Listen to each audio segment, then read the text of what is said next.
तर आता हा देखावा पूर्ण तुम्ही जो आता दाखवलेला आहे हा कर्नाटक भागातला आहे म्हणता तुम्ही, तर हा देखावा पूर्ण उभा करायला तुम्हाला कमीत कमी किती दिवस लागले?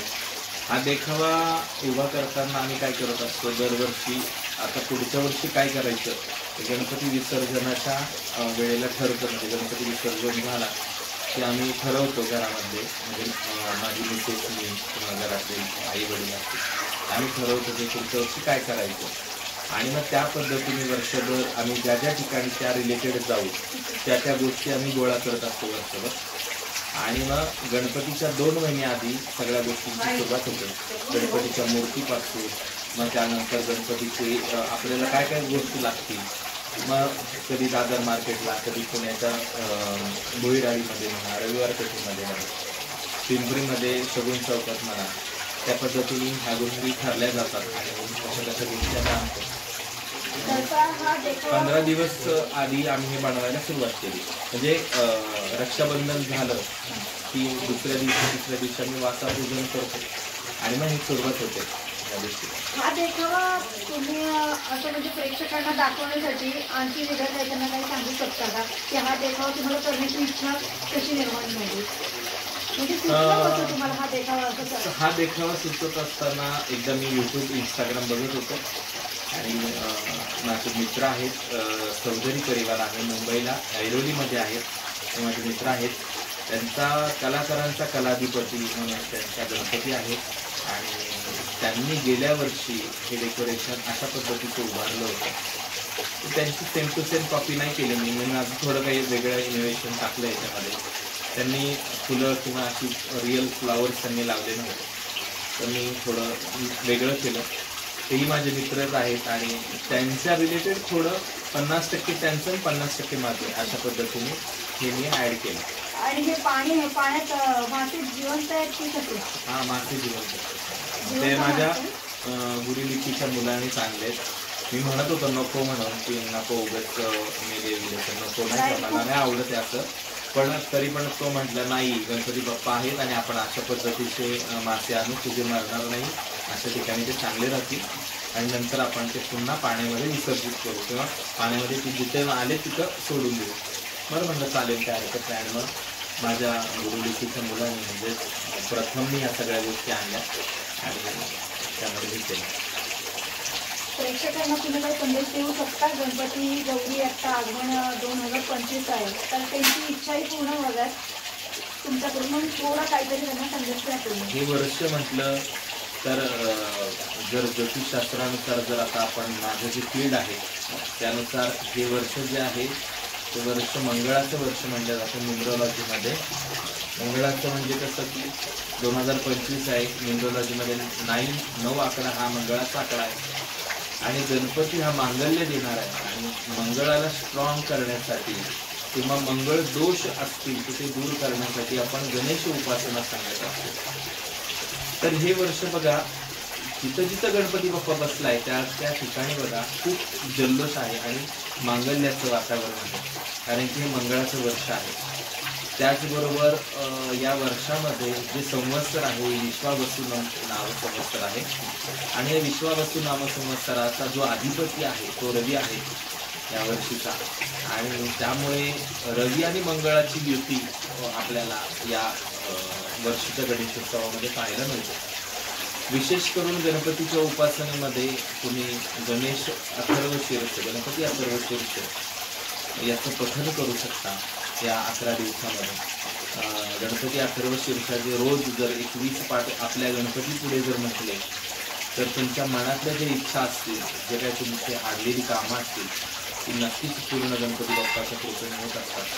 त्याचबरोबर गणपतीला पांढऱ्या दुर्वा तुम्ही अर्पण करू शकता. गणपतीला पांढऱ्या दुर्वा खूप प्रिय आहे. माझ्या इंस्टाग्रामवर सुद्धा पांढऱ्या दुर्वा कशा असतात त्याचा व्हिडिओ मी अपलोड केलेला आहे. त्याचबरोबर दररोज 11 दिवस जो गणेशोत्सव आहे 11 दिवसाचा, म्हणजे जितक्या दिवस तुमच्या घरात गणपती बाप्पा आहे तितक्या दिवस रोज जर तुम्ही 21 दुर्वांची 21 गड्ड्या जर गणपतीला अर्पण केल्या तर अशक्यही गोष्टी शक्य होतात. इतकं हे विशेष करून गणपतीचं म्हणजे दुर्व्याचं महत्त्व सांगितलेलं आहे पुराणामध्ये. त्याचबरोबर गणपती बाप्पाला जर तुमच्याकडे म्हणजे सगळ्या बाबतीने जर चांगलं असेल आणि ते अजून प्रगतीपथावर आपल्याला जायचं असेल किंवा अडीअडचणी खूप येत आहेत आणि आपलं कामं होत नसेल तर सर्व विघ्नांचा नाशक म्हणून गणपती बाप्पाला म्हटलं जातं. आणि म्हणून तुम्ही गणेश या भाद्रपद महिन्यातल्या गणपती उत्सवामध्ये करू शकता. जोपर्यंत गणपती आहे आपल्या घरामध्ये गणेश याग हा 108 आवर्तन अथर्व शीर्षाची करून त्याचे दशांश हवन केला जातो किंवा 1008 अथर्व शीर्षाचे आवर्तन करून मग त्याचे 108 आवर्तन करून त्याची म्हणजे आवृत्त्यांचा होम केला जातो. असा हा गणेश याग जर तुम्ही विशेष करून केला तर नक्कीच त्याचाही फायदा होईल. त्याचबरोबर ज्यांना मुलं बाळ होत नाही किंवा ज्यांची खूप अशी इच्छा आहे की माझं हे काम व्हावं किंवा लग्न होत नसेल, मुलबाळ होत नसेल किंवा एखादी प्रॉपर्टी आपली होत नसेल म्हणजे घर होत नसेल किंवा एखादी जागा जात नसेल, या गणपतीच्या गणेशोत्सवामध्ये ज्या दिवस आहेत त्यामध्ये तुम्ही 1008 मोदक बनवायचे आणि ते 1008 मोदक गणपतीला नैवेद्य म्हणून दाखवायचे आणि त्यानंतर ते तुम्ही एखाद्या गणपतीच्या मंदिरात जाऊन भक्तांना वाटायचे. तर तुमची इच्छा जी आहे ती नक्कीच पुढच्या वर्षापर्यंत पूर्ण होते.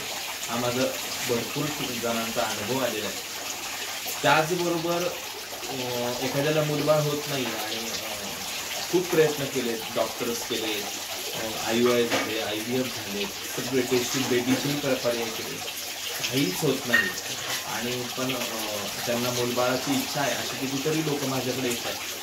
तर अशांनी सुद्धा गणपतीच्या या 10-11 दिवसांमध्ये टिटवाळ्याचा गणपती आहे, टिटवाळा म्हणून गाव आहे मुंबईला, त्या ठिकाणी गणपतीला गुळाची शेरणी वाहण्याचा प्रघात आहे. तर नक्कीच त्या ठिकाणी गणपतीच्या आशीर्वादाने कृपा प्राप्त होतो. त्याचबरोबर त्या लोकांनी अष्टविनायकाची यात्रा करून 8 गणपतींचे 8 नारळ आणून ते जाऊन आल्यानंतर जी चतुर्थी येईल त्या चतुर्थीला त्याचे 21 मोदक बनवायचे आणि ते दोघांनीच खायचे. त्याचाही खूप जणांना अनुभव माझ्याकडनं आलेला आहे. त्याचबरोबर आपल्या घरातली जी गणपतीची मूर्ती असेल त्या गणपतीच्या मूर्तीला तुम्ही जेव्हा सकाळी स्वयंपाक बनवताय तर ते बनवत असताना गव्हाचं पीठ घ्यायचं, त्या गव्हाच्या पिठाचे छोटे छोटे कानोले करायचे, असे 5 कानोले करायचे आणि ते गणपती बाप्पाला नैवेद्य म्हणून दाखवायचे आणि त्यातले जे कानोले आहेत ते गणपतीला ठेवायचा आणि उरलेले जे 4 असतील ते दोघांनी बोलून खायचे. असे जर तुम्ही 40 दिवस सलग केले तर नक्कीच त्या 40 दिवसांमध्ये गर्भधारणा ज्यांची होत नाही आहे, जे मिसकॅरेज सारखे होतात, त्यांची गर्भधारणा होण्यासाठी नक्कीच फायदा होतो. असे विशेष काही भरपूर उपाय गणपती बाप्पाचे आहेत, पण मी हे तुम्हाला माझे जे अनुभवसिद्ध उपाय आहेत मी ज्या लोकांना दिलेत आणि त्याच्याने लोकांना फायदा झालेला. आणि हे जे माझे उपाय असतात ते पुराणामधले असतात, वेगवेगळे ग्रंथांमधून किंवा वेगवेगळ्या ह्याच्यातनं घेतलेले असतात आणि मग ते मी सांगत असतो.